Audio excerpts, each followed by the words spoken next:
Hello, everyone. Hello, hello, hello, and welcome back. Welcome back. Welcome back. Thank you for those of you that are joining me as always on my YouTube channel. Thank you for those of you that are also watching on my or listening in on my podcast, Fundable by Design. Listen, I am on a journey. I'm on a journey to help nonprofit organizations understand not just about starting your nonprofit, not just about getting grants for your nonprofit, not just about how to do fundraising. I really want you to know how to sustain the work that you do. And I think we should begin with your program, right? Many of you all have been following me for the last several months. You know that I've been really trying to help you to clarify and to distinguish between what is your program and what is your nonprofit organization. The one big mistake that keeps thousands of nonprofit organizations stuck is this fact. Okay. I'm going to challenge you first. I'm going to give you a challenge before we go any further. I want to challenge one of the biggest assumptions in the nonprofit space. And if you really understand what I'm about to teach, it will completely change how you think about your organization. Because I believe that this misunderstanding is costing you years of frustration, thousands of dollars, countless sleepless nights, and in some cases, your dream. And here's that misunderstanding. Most nonprofit leaders believe that their program is the nonprofit. I'm going to say that again. Nonprofit believer of most nonprofit founders or leaders believe that their program is their nonprofit. It's not. Okay? It's not. Your program is not the nonprofit organization. Your mentoring program is not your organization. Your food pantry is not the organization. Your scholarship program is not the organization. Your transitional house is not the organization. Your after school program is not the organization. Those are programs and they're incredibly important, but they are not the organization. And until you understand the difference, everything else becomes harder than it needs to be. I want to dive into why almost everyone thinks this, right? Why do people think this? Why do people think that their program is their nonprofit? I think I know why. I think I know why. I think it's because the program is what inspired you. I think that a lot of organizations are confused because the program is what inspired you. You saw hungry families, and so you wanted a food pantry. You saw homeless veterans, and so you wanted a transitional house. You saw children struggling in their schoolwork, falling behind in their schoolwork. So you wanted to do a tutoring. The program is emotional. It's visible. It's the reason that you started. So naturally, you assume that the program is the nonprofit.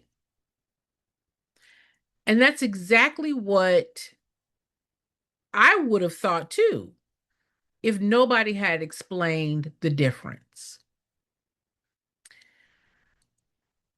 The organization exists for one reason.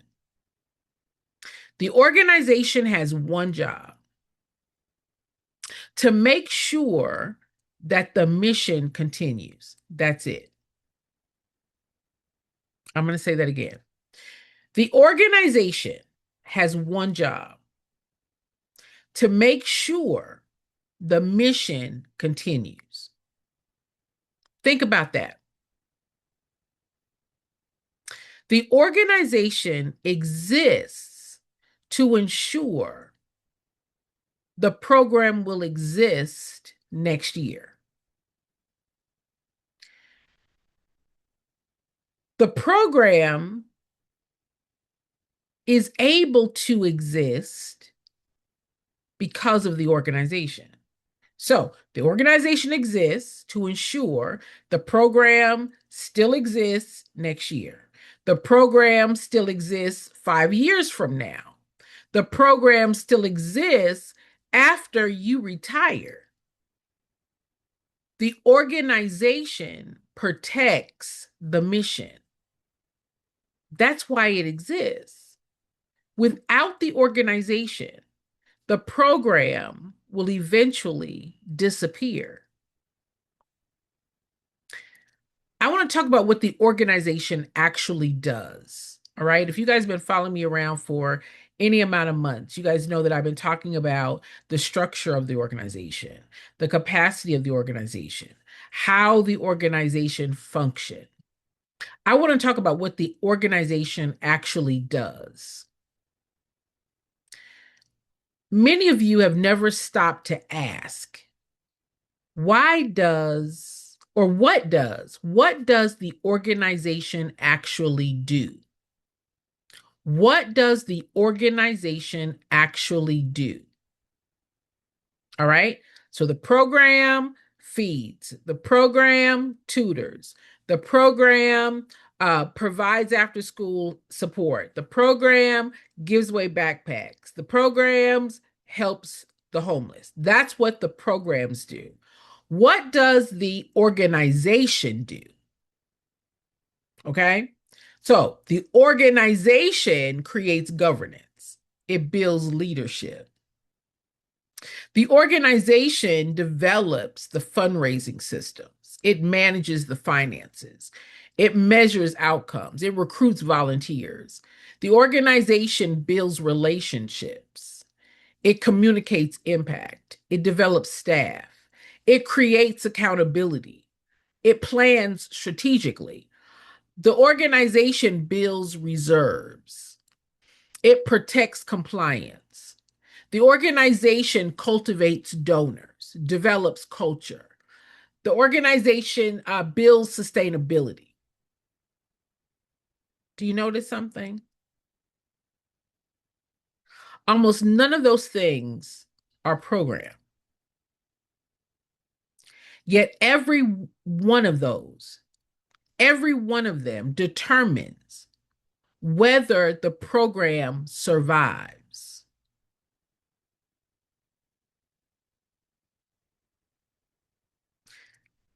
Let's talk about why programs don't raise money. Now,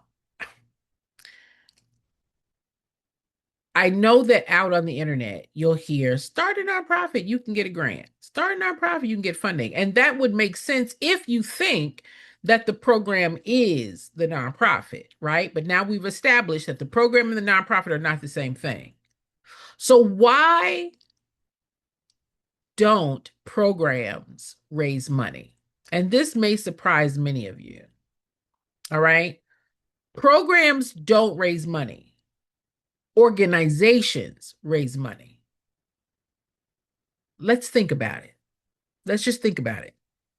Donors don't ask, is this tutoring program nice?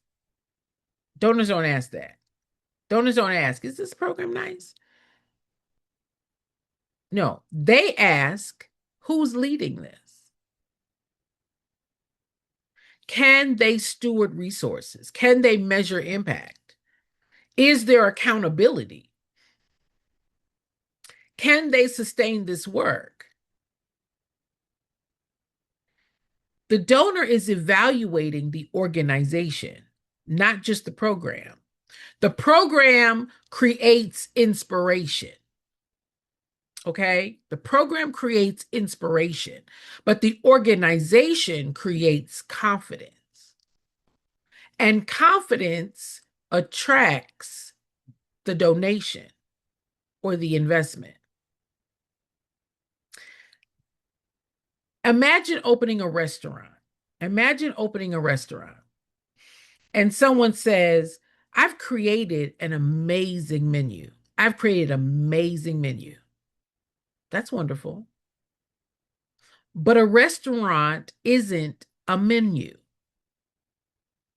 The restaurant needs a kitchen, needs a manager, needs accounting, needs payroll, needs inventory, needs health inspections, needs marketing, needs customer service, needs training, needs operations.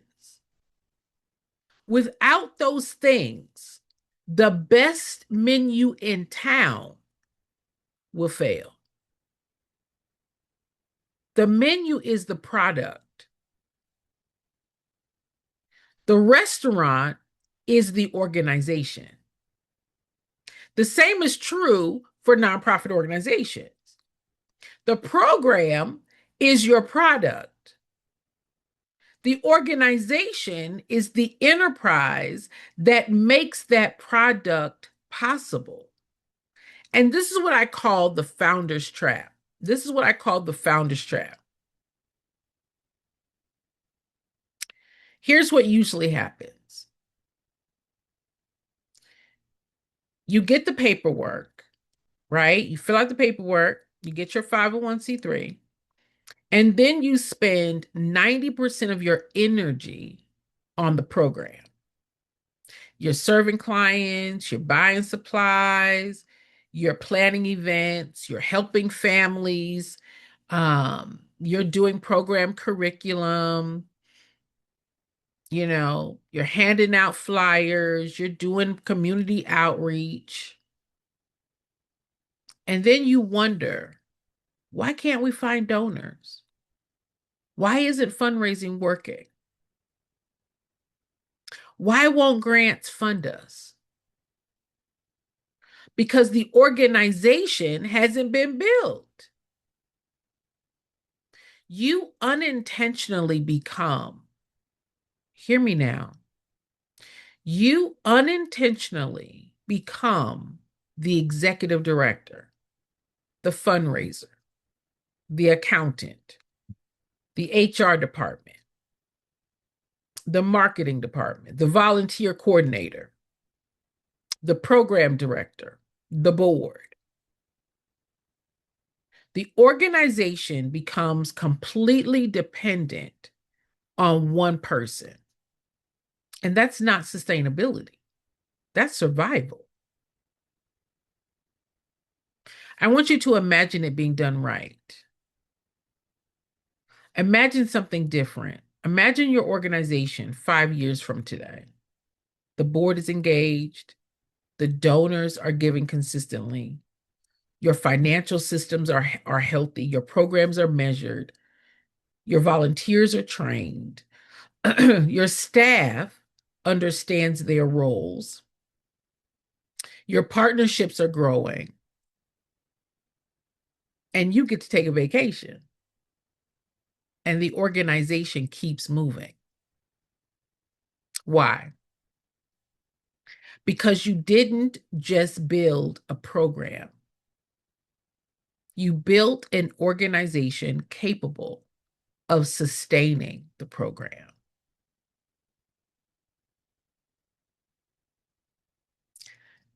This is why I'm working so hard to educate.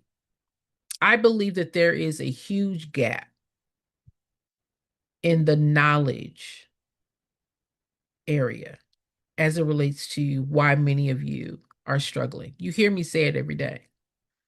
There is a real education gap. I talk to leaders every day and I say, they'll come to me and they say, Jen, I've had my nonprofit organization 2 years, 4 years, 6 years, 9 years more. I've been funding everything out of my own pocket. We don't have donors, we don't have supporters, we don't have contributors, we don't have board members. And I asked them why. Why? Why aren't you raising money? Why don't you have board members? Why don't you have donors? They don't know. I asked them, when you started your nonprofit organization, what do you wish you had been taught about the nonprofit space?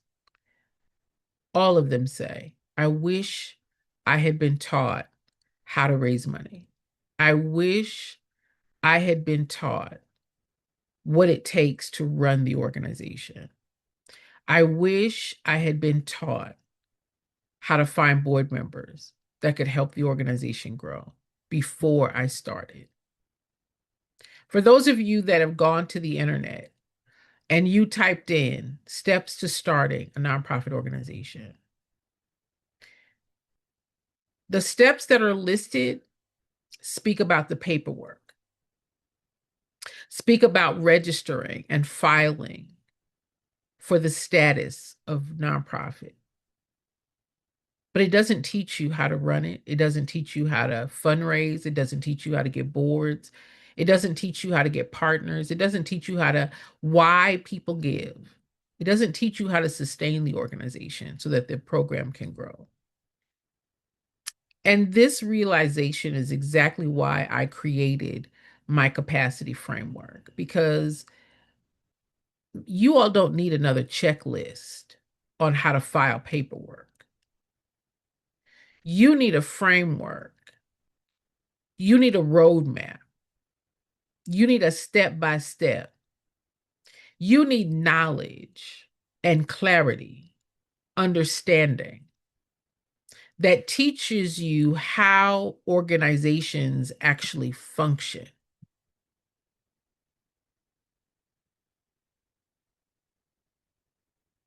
Capacity is not about something else to do. It's about stewardship. It's about creating an organization worthy of the mission that you've been entrusted to lead. When you build governance, you protect your mission. When you build a fundraising infrastructure, you protect the mission. When you build financial accountability, you protect the mission. When you build leadership, you protect the mission. When you understand how organizations are supposed to have multiple streams of revenue, you protect the mission. When you realize that you're not supposed to be paying for everything out of your own pocket, you protect the mission. And everything comes back to one question. Can this organization continue changing lives long after today's program ends? That's what the organization is designed to do. The organization is designed to continue long after today's program. It's supposed to continue. It's supposed to continue beyond you, honestly. I am just on this journey because so many people have come to me and they're stuck. And they think they're stuck because of money. Jen, if I could just get a grant. Jen, if I could just get more donors. Jen, if I could just find sponsors. Jen, if I could just find partners. Jen, if I just had a list of donors. Jen, if I knew how to raise money. That says right there that you need education. You need education. You're saying, Jen, I don't know how to put together a fundraising plan. Nobody taught me. Jen, I don't know how to put together a budget. No one taught me. Jen, I don't know where and how to find donors and funders. Nobody taught me. Jen, I don't know how to train my board. Nobody taught me. Jen, I don't know how to raise the funds to pay for salaries. No one taught me. If you guys have been following me for any amount of time, you guys know I've been in this business for 40 years. And I teach organizations, organizational leaders, how to sustain what they started, how to carry the mission, how to sustain the organization to be able to do that, how to hire staff, how to ensure that you have the capacity to not just do the work today, but to do it year after year after year, long term. You guys have seen me with the paperwork, right? You've seen me talk about how the paperwork states that your organization is supposed to raise money for 3 to 4 years, long term. And I have made a shift to not just talk about the information or the process of starting. I now want to teach you how to run it, how to sustain it, how to raise funds, how to get board members, how to train your board members. It's important that you know how to do it, that you know how to increase and sustain the capacity of your organization so that you can teach your board, so that you can show your volunteers, so that you can equip your team. Education is what you're missing, not money. There's no shortage of money. Many of you didn't know that you had 8 streams of revenue. You didn't know. How would you know? Who told you? Who taught you? Who taught you the 8 streams of revenue? Who taught you how to get the 8 streams of revenue? Many of you don't know that there's 8 streams of revenue, which is why you're paying for everything out of your pocket. You're not missing money. You're missing education. And for those of you that have had your organizations for 2 years, 4 years, 6 years more, and you're stuck and you don't know why you're stuck, you need education. Otherwise, how will you know how to get unstuck? How will you know how to grow and scale and maintain that? Listen, if today's conversation has challenged you and challenged the way that you're thinking about your nonprofit, I want to invite you to take a very important step. I have created a organizational readiness assessment. All right. And it will help you evaluate whether you've been building primarily a program or have you intentionally been building an organization. I also have a fundable training series. It's an 8-week series where we walk through the systems, the governance, the fundraising infrastructure, the leadership, the organizational capacity required to become fundable and sustainable. What does fundable mean, Jen? Fundable means that your organization has what it takes to attract a donor. Your donor, your funder, your supporter, your grants foundation, they're not attracted to your program. Let me say it this way. They're not giving money because you have a program.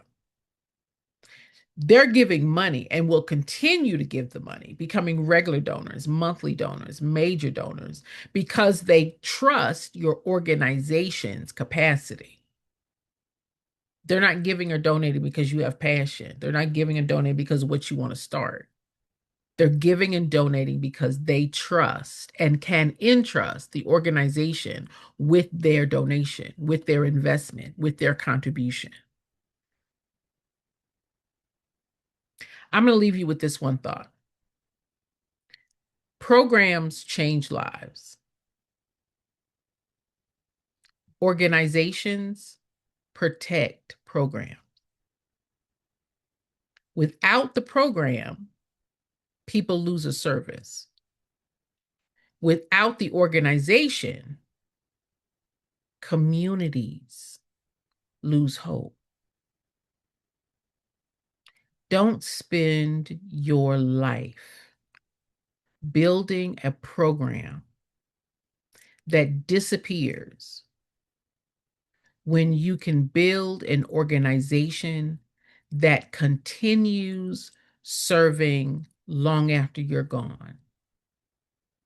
Because your legacy isn't simply the lives that you touch today.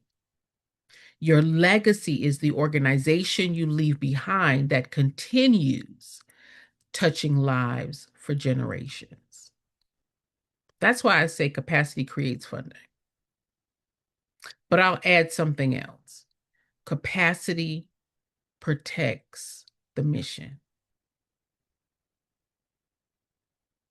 And that's what every one of you should be building. I hope that this information has been helpful. I hope that I've been clear in my communication. I want to thank you for listening. I want to thank you for following. I want to thank you for supporting and for sharing. And yeah, I'll see you next time.